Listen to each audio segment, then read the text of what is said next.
Hey Game of Thrones fans, welcome back to the channel. This type of video is something new I'm gonna try here. I don't know if it's something you guys like. I guess we'll see with the comments you guys leave below and how many views it gets and whatnot. But it's something I wanted to do. A shout out to the Hive Tyrant, who produces Warhammer Conquest LCG content. He does videos like this I've seen for every time Fantasy Flight basically announces a chapter pack or you know, an expansion for that LCG, and I always thought it was missing from Game of Thrones. Now if someone else is doing this and I missed it and I haven't seen it, let me know. Sorry, I'm doing it, and if I don't need to, I don't need to, but I figured it's something that I like to see, because I don't always have time to go on the computer, especially when I work on a computer all day. I don't like to go home and on the computer, even though I'm on it right now recording this, and I'll be on it after editing this. But I figured sometimes I just like to come home, sit down, and pop on YouTube and see what's up, what kind of things people have posted that day, and seeing little news bits like this. So I'm not sure even what I'm going to call this. I'll figure it out, but some kind of little Thrones news, little tidbit. So when Fantasy Flight releases a preview or something, and maybe I'll work in, you know, card spoilers or whatever into this in the future. But I'm just going to try this to test the waters. Let me know in the comments below, like I said, what you guys think. If there's a better way I can do this. If this is too long, too short, a dumb idea, something you don't care about, or something you like. Some people don't always know what news is going on in the Game of Thrones LCG world. So I figured this would be a way, if they're already subscribed to my channel, and you're watching the gameplay videos we put on, the live streams and whatnot, every now and then you'll see this pop up in your feed if you're a subscriber, and you'll get notification kind of to let you know what's going on, what's coming out. So we're going to do a quick little overview of the Game of Thrones the card game 2nd edition House Stark expansion box called Wolves of the North. So if you've played any LCGs before, including Game of Thrones 1st Edition, or Netrunner, Warhammer Conquest, Lord of the Rings LCG, Call of Cthulhu, all these LCGs, they have these big box expansions. They're kind of like a whole cycle of chapter packs or adventure packs or war packs or whatever, kind of jammed into one box that releases at once and just injects the card pool with a whole bunch of cards. So FFG's announced the first one for Game of Thrones the card game 2nd edition, so it's extra special. It's the first big injection of cards we get beyond the core set. I mean, we will have a cycle of chapter packs, but as you'll see in this, when we go over the article, there's a little change here with how this is going to release, different than previous LCGs, including 1st edition. So let's get to it. We'll go through the article. I'll kind of read through it. So, I mean, some people on YouTube just kind of listen to YouTube music and whatnot while they work. So, I mean, you can listen to this like an audio style, I guess. But so I'll try to read over everything. But if you guys think I should do a shorter version next time, just kind of hit on the important parts, let me know. So here we go. Let's see how long this takes. But yeah, thanks for tuning in. So here we go. So we got this expansion. This is on Fantasy Flight's news site. So if you guys want to check this out, Fantasy Flight, you can follow them on Twitter and you'll get updates for news like this. So that's where I usually see when these pop up, is through Twitter. So I know this is here. So I'm on their webpage. You click on news, and right now this is on their front page actually. We can probably jump to that now and give you guys a peek. So yeah, it's right here on their banner, right at the front page. So Wolves of the North expansion, promoting it good. So here we are. Here we're on the article. Let's get into this. So when the snow falls and the white winds blow, the lone wolf dies, but the pack survives. George R.R. Martin, A Game of Thrones. Alright, so it's just a quote here. So they usually, in these articles, kind of give you some fluff to start it off. I usually scroll through it and don't really read it.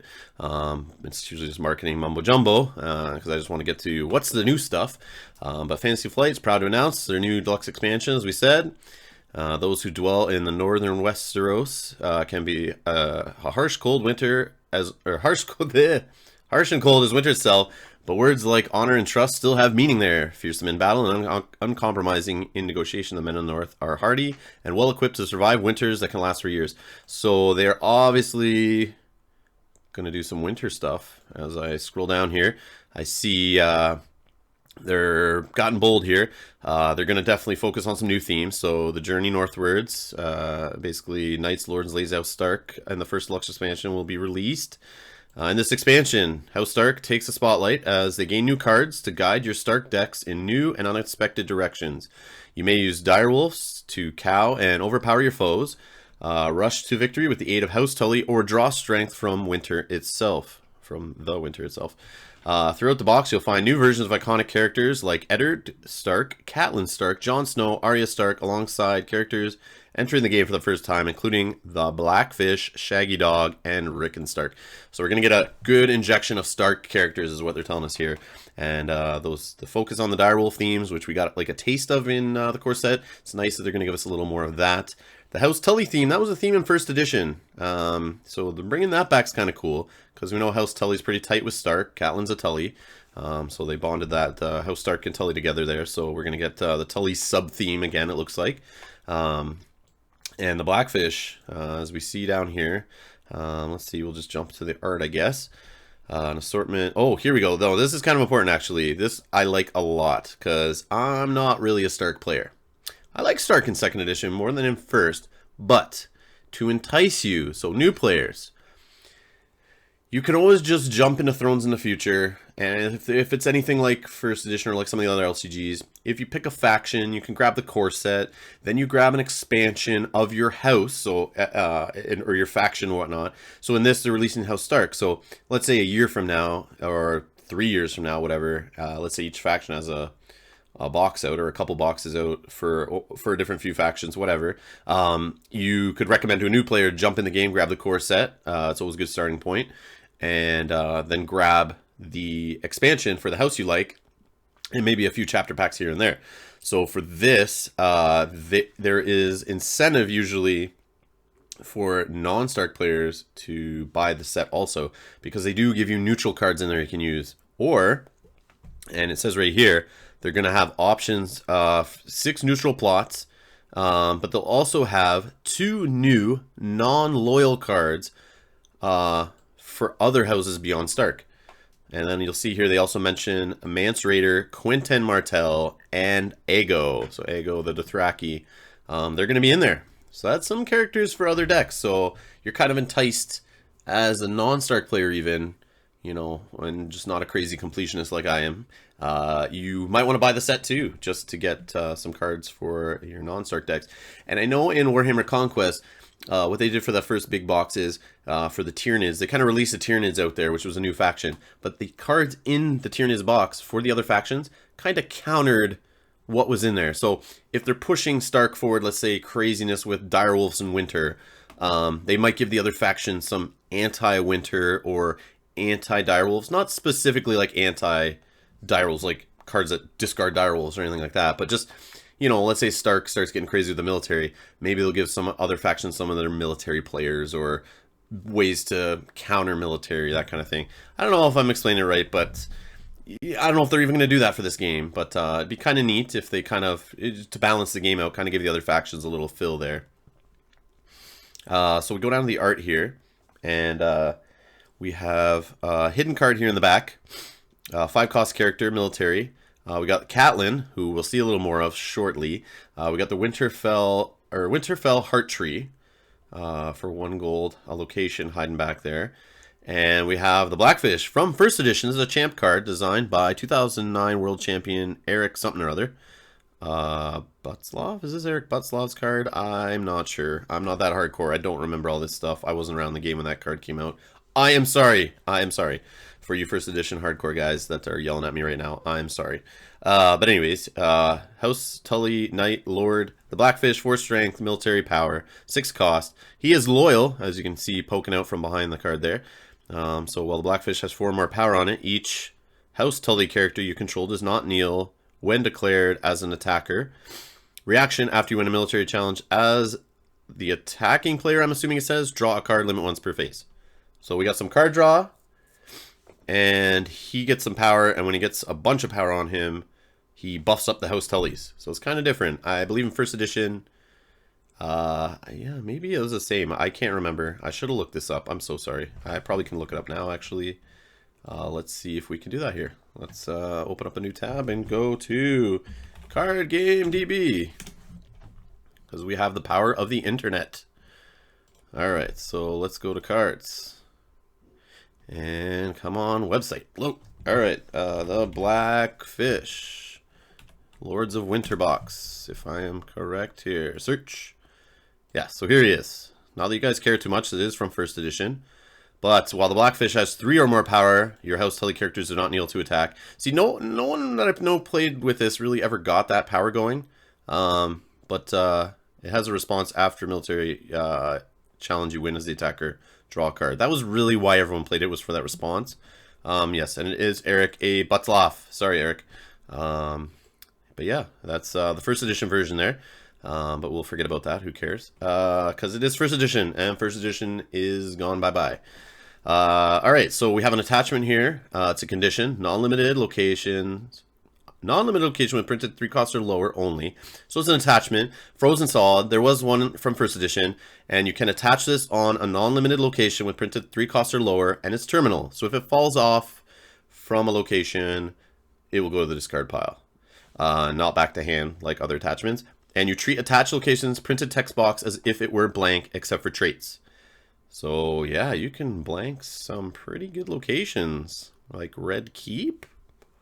Let's say it's non-limited. You can blank a Red Keep for $1. Not much more to say there, but yeah, that's juicy. Next, Family Duty Honor. So that's the house words of House Tully. So we're going to talk about Tullys here. So we got Catelyn Stark staring at us. Let's just jump to her. So Catelyn Stark, she is House Tully, Lady the 7. She's 5 strength, power, intrigue, 7 cost, loyal. She's loyal, so she's a 7 coster. So yeah, that's Eddard's role right now in Stark. So is she someone you put in there and don't include Eddard? I don't know. But anyways, Catelyn Stark gets +1 strength for each power she has. But she doesn't have renown. Weird. So she has a reaction. After a Stark character you control is sacrificed or killed, Catelyn Stark gains 1 power. Limit twice per round. So what this tells me is if I sacrifice Bran, if one of my Stark characters is killed for any reason, so I'm picturing like these kill effects in 2nd edition seem to be all over the place, like during Wildfire, let's say. Similar to Joffrey, she will gain a power. So you kill a character, Stark character, she gains a power, or sacrificed. So kind of like Jon Snow, the killed or sacrifice, not Jon Snow, sorry, Robb Stark, who stands characters after kill or sacrifice. She's similar to that. So it's playing off this sacrificing mechanic, which I like a lot from Warhammer Conquest. Similar idea.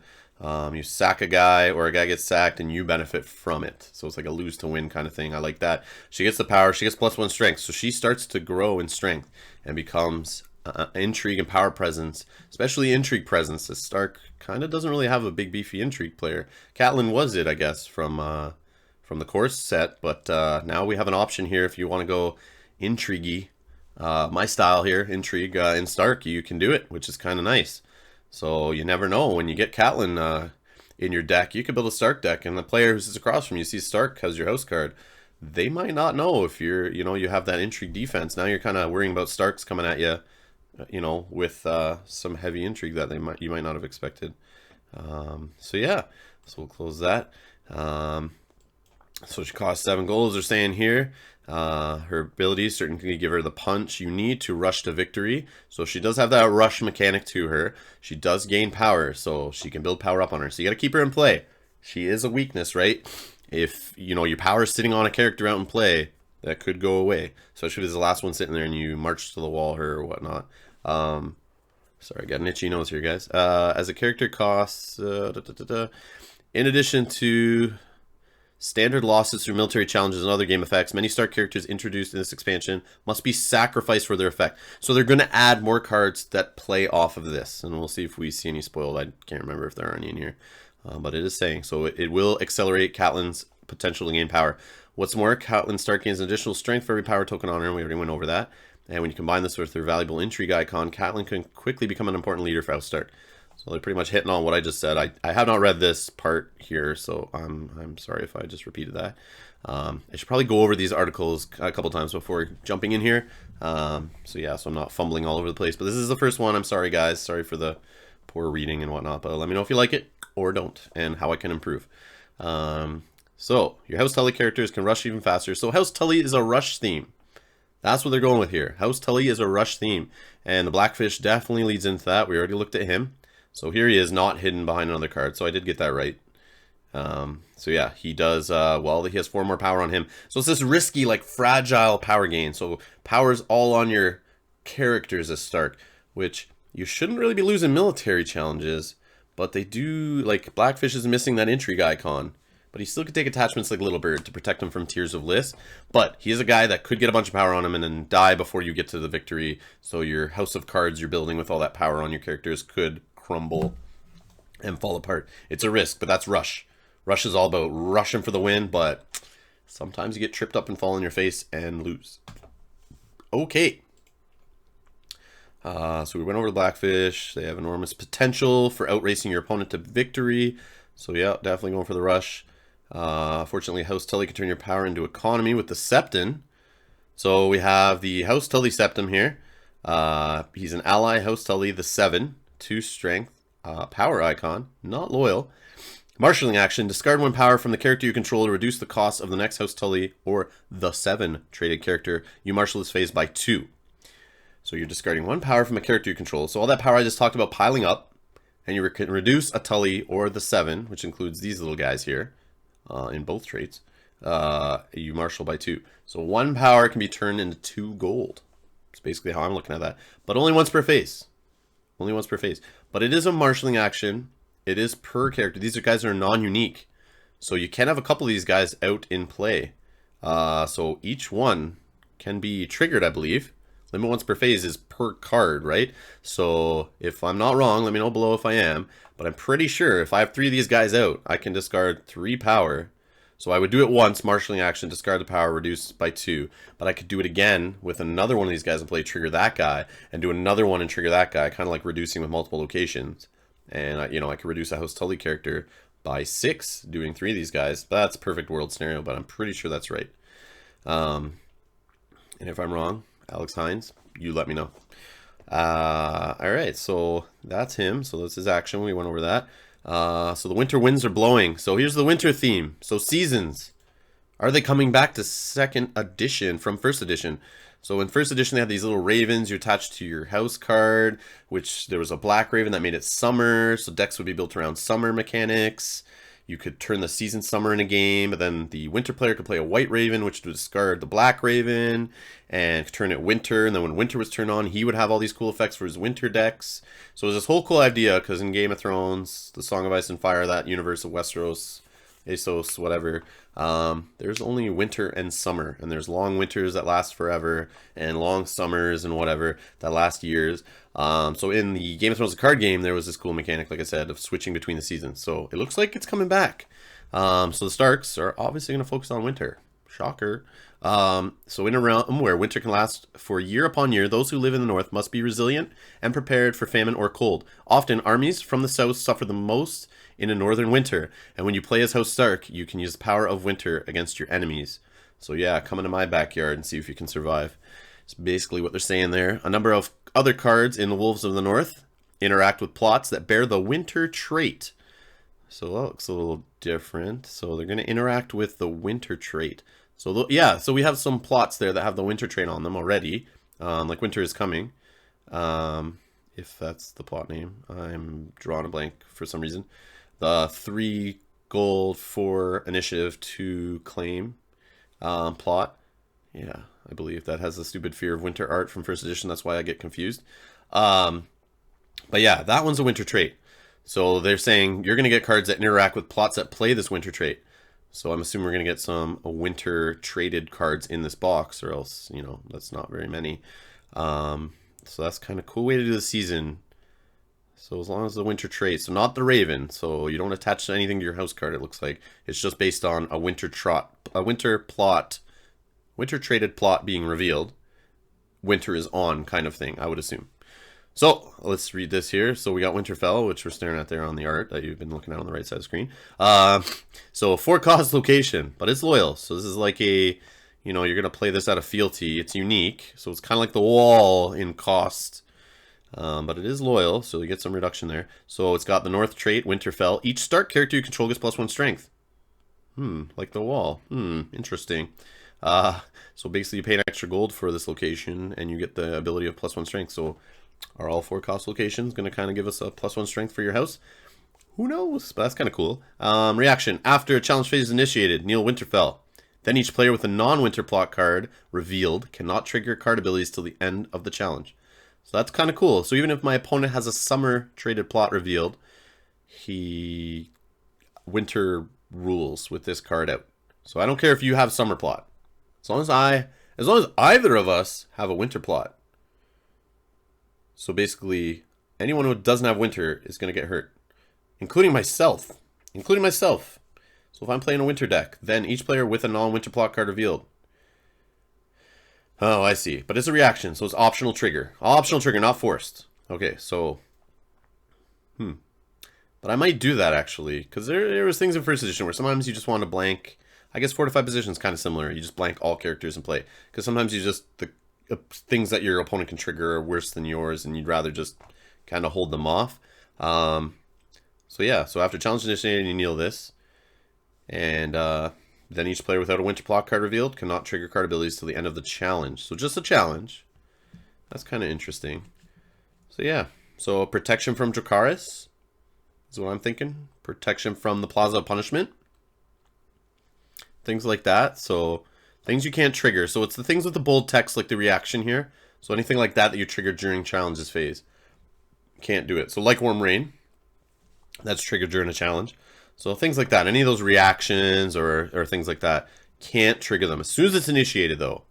As a reaction to that. You're kneeling this. So don't forget that, kids. Don't do it too late. It's right after. So, but each guy's getting +1 strength. Each start character while you have this out. Which is pretty good. Pretty good. But yeah, so that's interesting. So, I don't know. Definitely just helps protect Stark. It allows you, I guess, to be more aggressive. Go a little harder in those military challenges. Because you don't have to worry about Dracarys biting you in the face. You can go a little more aggressive in the intrigue challenge against another Stark deck. With Catelyn, you don't have to worry about, you know, Direwolf being knelt and then like Worm Rain biting her face off. So yeah.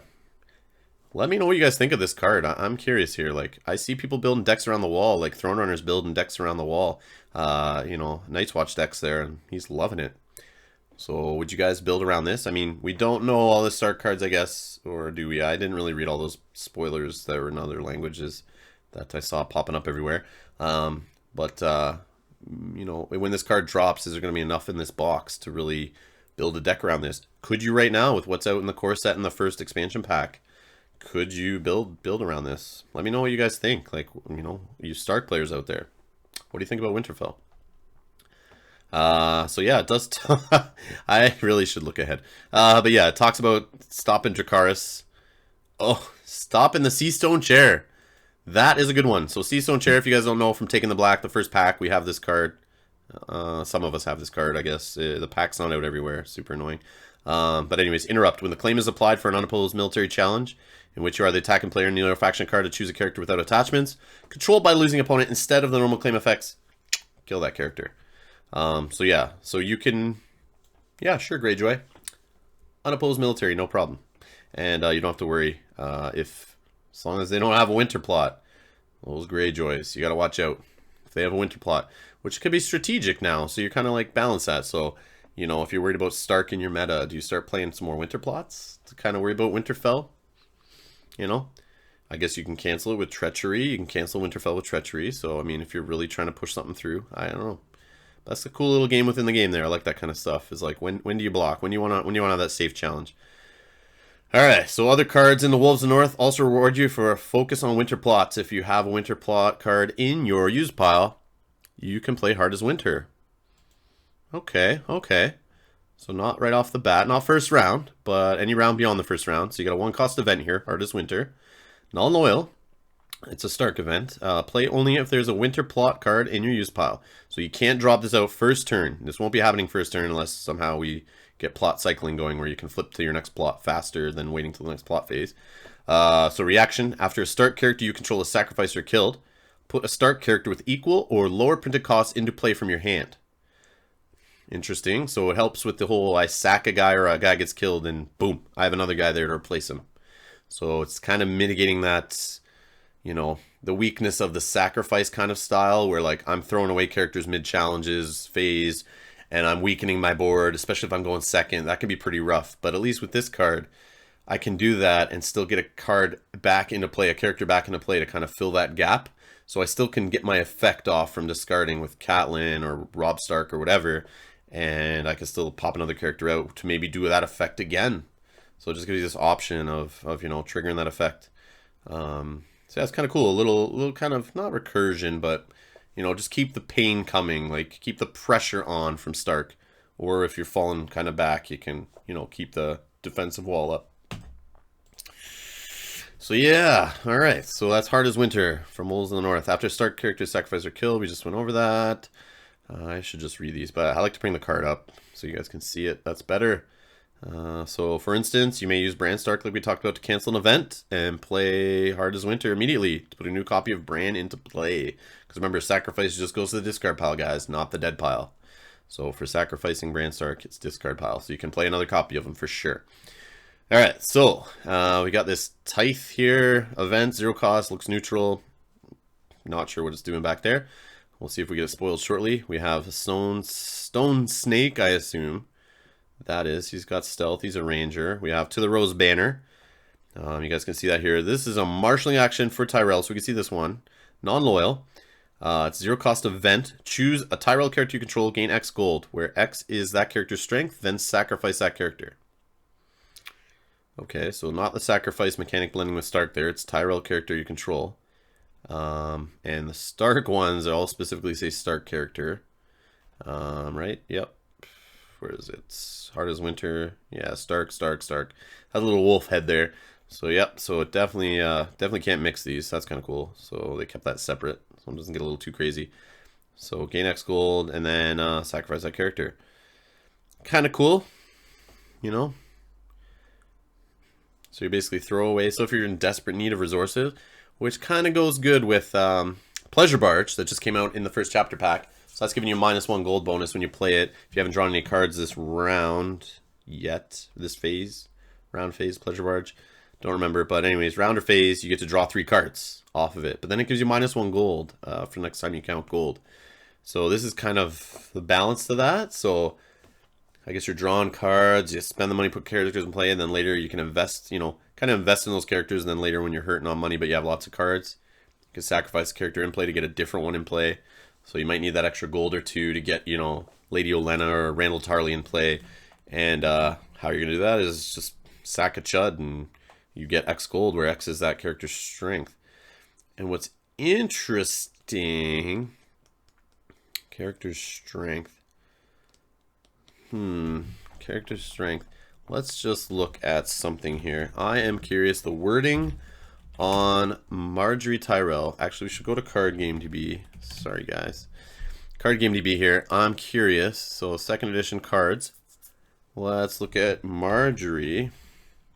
Just kind of think of some crazy stuff. No, she's challenges action, so she's definitely not buffing strength there. We know the sword, not Lightbringer. I can't remember Tarly's sword name right off the top of my head here. But anyways, it only is during a challenge. What's growing strong? That is challenge action. Okay, I was just curious to see if there was the buffs, all the buffs built into Tyrell, if they played nice with it. But they do not. So I was gonna say you could buff that character's strength, but I mean those armies that get +1 strength for each reach location that come in the core set. You could buff the strength of your character, I guess, with that. The guy could be, you know, you could grab 7 gold.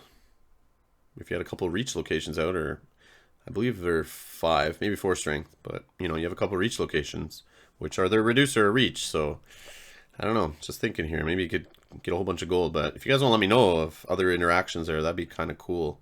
I like that. That might be an interesting one to kind of pull it out, you know. Just to kind of give that final push. Like these Tyrells, this whole Pleasure Barge, fill my hand kind of thing to do keep the pressure on, keep the push going. This just feeds into that, so I like that. You get that gold you need to then play out a few different characters or kind of flood the board. But yeah, and then we got Motley here, which is a Baratheon 1-cost attachment. It's a condition. So I remember there's Motley in 1st edition. Didn't really play it much, but this one, opponent's character only, so you can't put it on your own. Attached character gains the Fool trait. Will we have anything interact with the Fool trait? Who knows? But you become a Fool, because Fools are Motleyed faced.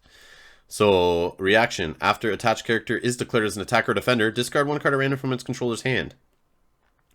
So basically, if you want to use that character, so you want to attack or defend, you want to kneel them into the challenge, you have to discard a card at random from your hand to do that. You might be okay with that, but that's a little rough.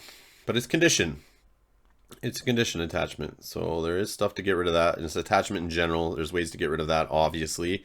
Everyone knows Milk of the Poppy's everywhere. So yeah, just another attachment, another annoying thing we gotta deal with from Baratheon, I guess. But I don't know. Or that character's just kind of stuck. They're just kind of standing there. But I guess if you have no cards in hand, it doesn't matter. But yeah, or if you just have one crappy card in hand, no big deal, I guess. But or if you have a handful of a ton of cards, maybe it's not that bad. But yeah, depends who it goes on, I guess, and what you want to do. And if you're pushing for the win anyway, I mean, if it's late game, this card doesn't really hurt you that much. But you know, right off the bat, gets attached to your Robert, you know, or your Jaime Lannister. I guess Jaime Lannister's just not that bad. Oh no, yeah, it is. Declares attacker, so it's not even knelt. It's just you declare as attacker or defender. So yeah, that would suck on Jaime. That would suck. But yeah. Encroaching Ice. Although the main focus of this deluxe expansion remains in the snowy wastes of the northern Westeros, you'll also find 2 non-loyal cards for each other faction in the game, alongside an assortment of new neutral cards. Whether you use a banner agenda to include these cards in your House Stark decks, or you use them with other factions looking to invade the north, each of these cards offers new tools and strategies. You may range from far beyond the wall with help of Stone Snake. So here he is, not covered up. So Stone Snake's 5 cost, military, 4 strength. He's got stealth. He's a ranger. He's unique, so he's nice to watch. Reaction after Stone Snake bypasses a character using stealth. Choose one of that character's keywords. So Stone Snake gains that keyword until the end of the phase. So you could stealth pass Robert, steal, intimidate. That just sounds awesome to me. You could stealth pass Randall Tarley and steal renown. So he gets that you know, he steals it, and then because this reaction happens right when you stealth somebody, you steal the keyword, then later in challenges, if you win and it's like pillage, intimidate, renown, whatever, you would get it right away off of him. And he would gain that. So that's kind of cool. So he just gains it. He doesn't steal it off the other character and make them lose it, but it's still pretty good. I like it. That's kind of neat. And stealth. Stealth for Night's Watch. Yeah, just what they need. I already played against Throne Runner there with his Arya Stark in his Night's Watch deck, and yeah, that's annoying. When they defend with all their weenies, and then they come back at you with some stealth. And the stealth helps, I guess, on defense too, so when you're playing a Greyjoy player trying to stealth through to get that unopposed military, you got this guy staring at you who can just kneel to defend because you can't stealth him. He's got stealth. He's got stealth. Not happening. All right. What else we got? So bypass, blah, blah, steal, whatever. If you're in need of gold, you may call upon the wealth to the Rose Banner. So we just read this one. So there you go. Big picture of it. And it gives you gold equal the cost. You may even equip an opponent's character with Motley. So we already went over that one. That one was in the front of the spread there. Yeah, so that's covered. And yeah, forcing your opponent to discard a card whenever he attacks or defends with that character. So the North is strong. Long ago, before the dragons came, the kings of winter ruled from Winterfell. Perhaps it's past time those days returned. Call upon the iconic characters and underlying strength of House Stark and enter a new era of the war for Westeros. Winter is coming. Look for Wolves to the North at your local retailer in second quarter of 2016. Second quarter. Interesting. So that's before Gen Con. So in past, usually for most games, the game releases mid to late year. They get through a cycle throughout the last part of the year into the next year. And then usually you got this big break where you're waiting on FFG to release some product. And finally, at Gen Con, you get the big box early before everyone else, and then it comes out shortly after. And Netrunner players, you know about this. Conquest players, Game of Thrones First Edition, you guys know this stuff. But saying it's going to be at your local retailer in the second quarter of 2016 makes me think, I don't need to go to Gen Con to grab this. It's going to hit stores before that, which means this will be legal for Gen Con. So that's kind of cool. Kind of cool. But even more important, this is my favorite part of the article. This I saw when I saw this earlier a couple days ago. I jumped right down to this. So yeah, if you guys listen to Beyond the Wall, you probably already heard all this stuff. Go listen to those guys if you're not. But yeah, so I just doing the video form of it. But note on timing. Historically, LCG deluxe expansions, like I mentioned earlier in the video, are released between cycles. So they usually wait till the full 6 packs from a chapter pack cycle are fully released. Then you wait a month or two, and then boom, big expansion box drops, fills the game with new cards. Everyone goes crazy. Fun had for all. But we're now changing this model to aid the regular release of deluxe expansions. So how that says to me, basically how I'm hearing that is they don't want to wait to get all these deluxe boxes out into the environment. So if in past how it would work, if they're going any way the other games are going, how I was picturing it was kind of sad, was that, okay, we got second edition, we just got it. And I love the big boxes from first edition, but if I start mathing out in my head, if let's say it was, you know, a cycle of chapter packs, then mid-year we got the big box. Then another cycle of chapter packs covered the second half of the year and started the first year. And then maybe sometime early the next year we get another box. And then later that year maybe we get another box. So for 6 factions in first edition, that seemed like a long time. That's like 4 to 6 years if you get 1 to 2 a year. But we have 8 factions. So in my head, when I first heard 8 factions and I started thinking about big box expansions, house expansions like first edition, or, you know, you get the factions in Netrunner or in Conquest, I started worrying that 8 factions is going to take a long time. So if I was like, let's say Night's Watch was released last, I might be waiting, knowing FFG shipping and the weirdness that's been happening lately with delays on products. I believe it's all due to Star Wars getting the priority there with this. I heard there's some kind of movie coming out or something. But there's the belief a lot of people I've been talking to think it's just basically the focus in China and production at FFG is try to pump the market with X-Wing product or Star Wars product in general. So that's kind of holding things back lately. It's the whole rush to get your Star Wars toys out there. Basically I start thinking, if I'm Night's Watch, I'm not going to see my box till like 8 years from now. And that kind of sucks. Could be 6 years, could be 5, whatever. But either way, that would suck. That would suck to wait that long while you're watching other houses enjoying their cards, just spreading their cards all over them. You know, they have this pile of start cards, and they can just jump into them and swim like Scrooge McDuck in his, you know, in his vault. Just kidding. You're sick. You're sick. But anyways, I got worried. But this looks like FFG thought of that, and they're saying, we don't care. We're just going to, as we finish the expansions, as we design them, test them, slap art on them, throw them in boxes, as soon as they're ready and they arrive, we are shipping them out. We don't care where the chapter pack cycles are. So we could be in the middle of a chapter pack cycle and get a big box. We could be at the end of one, get another big box. We could get another big box before the next cycle starts. Who even knows how they're doing this? But it basically says they're not going to wait.